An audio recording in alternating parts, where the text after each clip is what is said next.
So, what's your full name? Lawrence Grove Jr. And were you drafted or did you enlist in the Army? I enlisted in the Air Force Cadets. We went to Miami Beach for basic training, and while we were there, we were processing for the cadets. And while we were processing, they closed the cadets. They said they were full, so they sent us to gunnery school. We went to Harlingen, Texas for gunnery. And then that's when, while we were in Harlingen, they had the invasion of Europe. I can remember that standing in the barracks and hearing it over the radio. After that, we come home for 2 weeks, went back to California, processed, and went to Tonopah, Nevada for overseas training. That's where we received our crew. And then we went to California, picked up the airplane, and went overseas to Pandora. Now, did you were you out of India? And you were part of the 10th Air Force, right? What was that? What Air Force did you serve with? The 10th Air Force, 7th Bomb Group, 493rd Bomb Squadron. And where were you guys based out of? Where were you based out of? I'm hard to hear. Where is your airstrip? Oh, in Pandora, India. Okay, yep. We flew out of there, our full mission. I had 19 missions. What was your job on your aircraft? I was a tail gunner. Mm-hmm. At that time in the war, were there any Japanese fighter planes that threatened your missions? The Japs were pretty much wore out the time we got there. We got there October '44. And they were just starting to push the Japs back out of Burma. And they had them on the move, and they didn't have enough fighters left to really bother us. All we had was flak and small arms fire. Now, we flew a lot of missions at low level. We bombed with B-24 at 300 feet. And I could see red flashes coming from the guns. I mean, we were that low. If you were that low, did you have to engage targets on the ground with your machine guns? Well, I strafed some, yes. Mm-hmm. The one thing when we hit the bridge, River Kwai, the first plane went over and they took out one span. We took the second span. And when we come off the bridge, we were making a left-hand turn. And just as we started into that turn, I saw a train, steam engine sitting down there. And I tried my darndest to get my guns down, but we were in a bank that I couldn't get my guns down to get on that thing. So I seen a compound to the right, so I swung around there and I started opening up on that. And I could see them down there shooting at us with the small arms. Again, we bombed that bridge to 300 feet. Now, before we talk about that mission, what were your targets before the bridge mission? We did supply dumps, other bridges, airfields, and anything that slow them up and stop the getting supplies. Did your plane have a specific name? We had different planes. We flew whatever was available. Okay. We flew Double Trouble on a lot of our missions. I have a picture of it in there. And with Fabulous Fanny and all that. Did you ever have a close call on one of your missions? On that mission, we had a pretty close call. Okay, so tell me a little bit about the bridge mission and why it was such a strategic target. Well, first, they tried 3 times to get it. The first time, it was covered with cloud cover, and they couldn't get in. The second time, they had so much flak that they canceled the mission. And so the third flak, we went in, and we went in at low level, and the first plane didn't have any flak. We caught them by surprise. We got it. They were ready for us when we got there. When we come up through that valley, there was flak all around us. And there was 4 bursts right off my right rudder, left rudder. And every one of them right in the same spot. If they'd been 2 feet shorter, closer, they'd have took the rudder right off the airplane. I mean, I just sat there and watched them, and I couldn't believe it. Every one of them was right in the same place. We had flak all around that. Then when we got out of there, we were okay. We never got hit. How many bombs did you drop on the bridge? We dropped 2. These missions were 16 and a half hours. And that was a long time at that time, before the B-29 come into effect. And we had to use 2 Bombay tanks. And then when we get there, we only had 2 bombs, 2 1,000-pound bombs.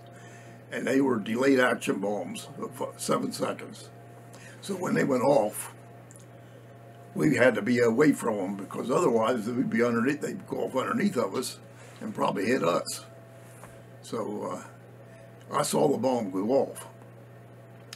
One took the fan out, I seen it. The other one skipped. And like I said, we were at such a low level, and the bombs were hitting like this instead of down like that. And one skipped and went up towards a POW camp. Well, in all the years, that whole time after that, I was worried whether we'd hurt anybody in the prisoner camp. But I could never find any information on it. In 1967, there was a piece of the paper, our local paper, and it showed a bridge and some Japanese and Americans walking across the bridge. As soon as I seen that bridge, I knew what it was. I knew it was it. So I read the article, and sure enough, it was from Kanchanabera. And so I tried to get a hold of the people who wrote the article. Well, I couldn't get them, but they did put a piece of the paper about my trip. But finally I found a book that's written by a guy who was there. And I asked him about it. I sent him a letter and talked to him. And he said, no, nobody was hurt. So that took a lot of my mind. Oh, I bet. That was a good relief. He said they were in Kanchanabera that day, and they didn't see us, but they heard us. They said, just get that damn bridge, get that damn bridge. Why was that bridge so important? It was the main bridge getting supplies from this was in Thailand, but it was the main bridge if you're getting supplies to the north to the Japanese. And it really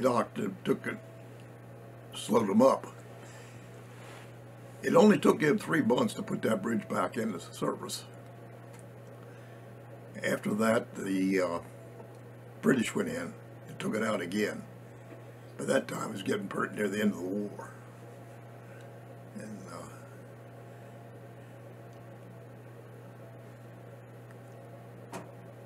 really, that's not too much more about the bridge. How many planes were on that mission?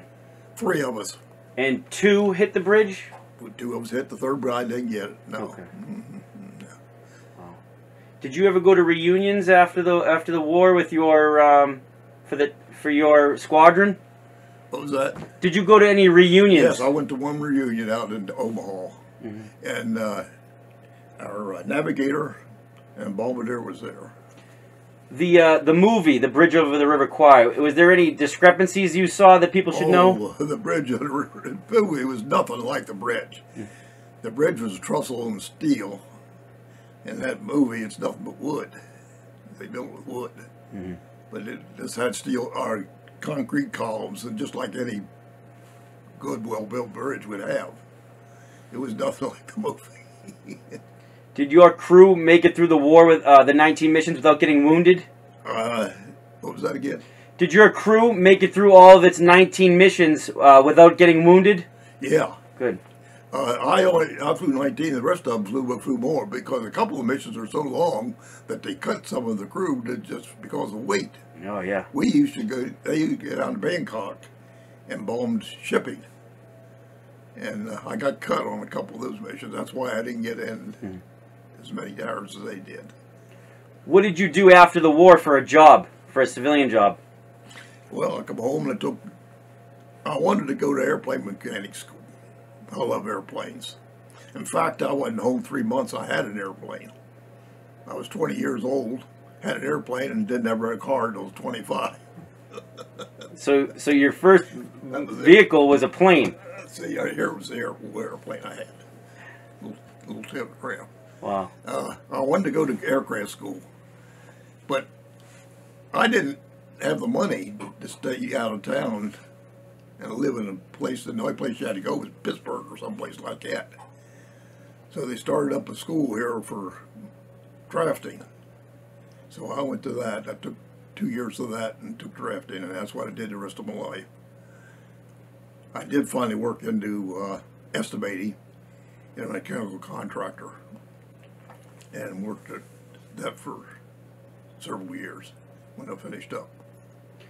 Well, today you're going to be the 207th World War II veteran to sign my famous M1 Grand Rifle, and you're going to be the only one from that mission, that bridge mission. That mission, we flew an airplane called Double Trouble on a lot of them. We didn't follow that one. The captain flew that one on that mission. But I went to an air show down in Orlando, Florida, and I was going through the air show, and they had some guy there, artist was there, and had some pictures. And I looked up there and seen this picture of Double Trouble. I asked him, I said, "You know anything about it?" He said, "Yeah." He said, "That was on the mission, River Kwai." I said, "Yeah." So I pulled a picture out of my pocket, showed it to him that I was on that mission too. He must have been blown away. And so I bought the picture off of him. I just had to have it. He should have gave it to you for free. No, it was $140 for what I had to pay, so you know what they want them for. But it was a hand paint. It's a hand painted. Oh, it's a painted picture. Yeah, wow. It's hand painted. Oh, good, yeah. good. Yeah, and in the photograph, it's hand painted. Nice. And my wife was a little bit disturbed at me, but I get, in closing, what could you say about the 10th Air Force? well, I can't. Oh, because a lot of people didn't like the B-24. It wasn't the airplane that the B-17 was, but it was good to us, and we had a good crew. They got us there and they got us back. So I couldn't ask for any more.